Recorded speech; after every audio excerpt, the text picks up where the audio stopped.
iba't ibang klaseng mga natural disaster nagaganap ngayon sa ating mundo.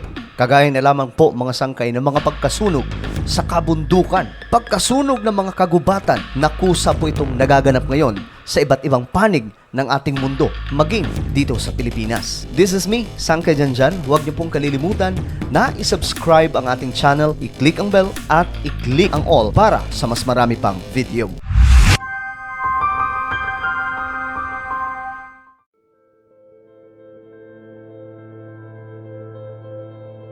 Isa sa nakakaalarma ngayon mga sangkay na nangyayari sa ating mundo ay ang pagkakaroon ng global warming o mas kilala mga sangkay sa katawagang climate change. Pagbabago ng klima ng ating planeta na nagdudulot po ng malaking destruction na maging ang mga scientist ay kinakabahan sa nangyayari. Pagkatunaw ng mga malalawak na yelo,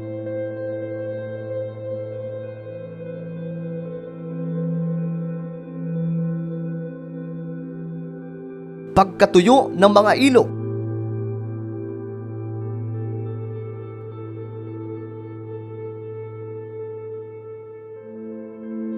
at marami pa pong iba na sinasabi mismo ng mga eksperto na epekto ito ng tinatawag na climate change. Ngunit kung pag-uusapan po natin ang sinasabi ng Biblia, matagal na po itong naipropesiya na lahat ng mga bagay na ito kasama ang tinatawag na mga natural disasters ay magaganap bago po ang pagbabalik ng ating Panginoong Hesus. Sa Book of Matthew, Mark, Luke, pinaliwanag dito mga sangkay na magkakaroon nga po ng malalaking natural disaster ang ating mundo bago maganap ang matinding araw ng ating Panginoong Diyos. Isa sa nakakaalarma ngayon na nagaganap ngayon sa ating mundo ay ang wildfires na iba't ibang mga bansa ay nakakaranas nito na maging ang Pilipinas ay dumadanas sa ganitong klaseng sitwasyon. Noong 2023 mga sangkay, nagtala ng napakaraming mga sunog sa iba't ibang panig ng ating mundo.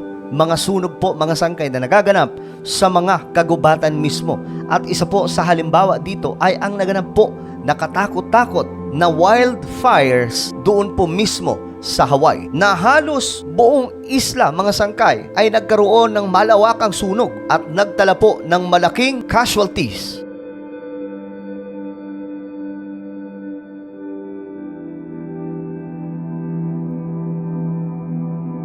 According to CAM's estimates, global wildfires generated approximately 2,170 megatons of carbon emissions in 2023. At ang Canada wildfires ang accounted for 22%.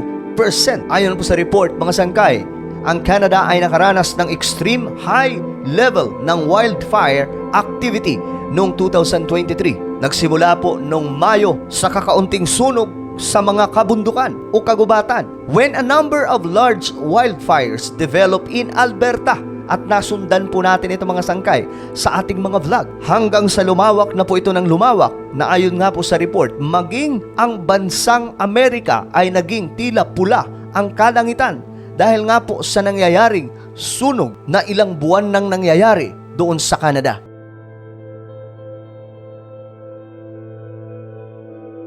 Ang Canada po ay nagtala ng napakalawak na sunog noong 2023 na ayon po sa data, umabot po ito ng 18 million hectares of land in total, na kahit yung mga bumbero sa kanilang bansa na mayroon pong high-tech equipment para po apulahin sana ang mga apoy ay hindi na rin po nila kinakaya. At noong June 2023, mga sangkay, lalo pong lumala ang nangyayari sa Canada na nagpang-abot na po sa Europe. Ito po ay higanting wildfires na palala ng palala sa panahong yan na hindi na po makontrol ng bansang Canada. Ayon po sa data mga sangkay, Canada's wildfires nag-generate umano ng estimated 480 million tons of carbon emissions this year, equivalent to 1,761 million tons. At itong total mga sangkay ay napakatindi dahil ito po ay almost 5 times na average for the past 20 years. Ito po ay clear picture mga sangkay na itong nangyayari sa ating mundo ay bahagi po ng tinatawag na climate change. Dahil po sa global warming, nagiging abnormal na po ang kalagayan ng klima ng iba't ibang mga bansa. At itong climate change, wala pong pinipiling lugar mga sangkay. Mayaman mang bansa o mahirap na bansa,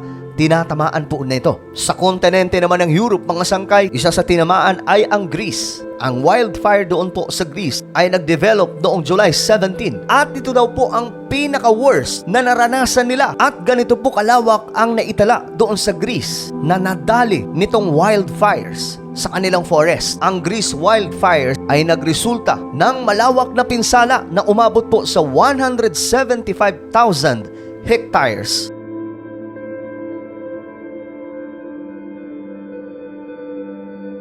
And of course, mga sangkay, isa sa napabalita ay ang Spain na nakaranas po ng matinding wildfires. Sunog po sa kanilang mga forest. Ang unang atake mga sangkay ng malawakang sunog na ito sa kanilang kagubatan ay nagsimula po sa border ng Aragon at Valencia noong March 2023 na nagresulta mga sangkay ng malaking damage. Maging ang Spain mga sangkay na may mataas na teknolohiya at maaayos na kagamitan sa pag-apula ng apoy ay nahirapan din po at halos hindi po nila makontrol ang nangyayaring wildfires sa kanilang kagubatan. Maging ang Southeast Asia mga sangkay ay hindi rin po nagpahuli. Ang Indonesia ay nakaranas po ng isang matinding wildfires din sa bandang August at October 2023. At sinamahan na po ito mga sangkay ng paghagupit dahan-dahan ng El Nino. At sa taong ito, 2024, ang bansang ito ay nakakaranas ng tagtuyot na weather simula po noong 2019 na nagresulta mga sangkay ng pagbabalik muli sa fire activity sa iba't ibang rehiyon ng Indonesia. Ilan lamang ito mga sangkay sa halimbawa ng napakaraming mga nakakagulat na pagkasunog ng kagubatan sa ating planeta na nakapagtataka ito kung wala po tayong alam. Subalit kung babalikan po natin ang Biblia, mayroon pong sinasabi ang salita ng Diyos. Ayon po sa Luke chapter 21, magkakaroon ng malalakas na lindol, taggutom at mga salot